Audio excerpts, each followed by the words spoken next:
ایک اس رجس کا معنی آتا ہے حسد.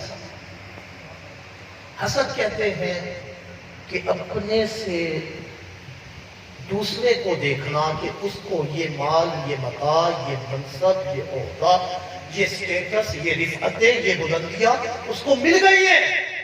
اس کو کیوں ملی؟ مجھے ملنی چاہیے تھی. اس سے چھین کر اللہ مجھے دے دے. یہ چیز اس کے پاس نہ رہے، مجھے مل جائے.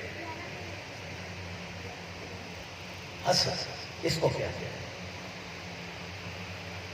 اب یہ مذکورہ وہ لوگ جن کے کچھ اقوال میں نے آپ کے سامنے بیان کیے، انہوں نے کہا کہ یہ منصب کی جنگ تھی، عہدے کی جنگ تھی. گویا نعوذ باللہ وہ امام حسین پر رضی اللہ تعالی عنہ پر یہ الزام لگا بیٹھے کہ وہ چاہتے تھے کہ میں اس کرسی کا اور اس تخت کا صحیح وارث میں ہوں، مجھے بیٹھنا چاہیے.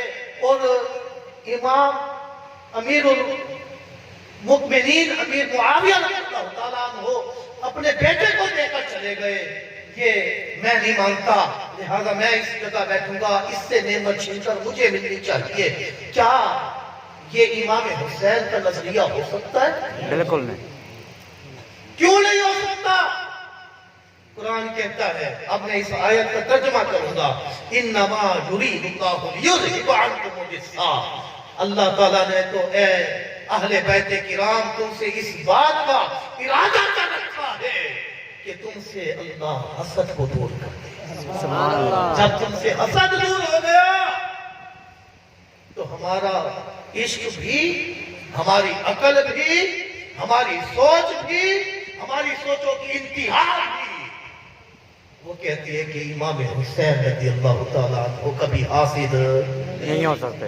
حاسد نہیں ہو سکتے. جب وہ حاسد نہیں ہو سکتے تو مجھے بتائیے کیا وہ محض دولت کے لیے، محض دولت کے لیے ایسا کر سکتے؟ بالکل نہیں. کبھی بھی نہیں کریں گے.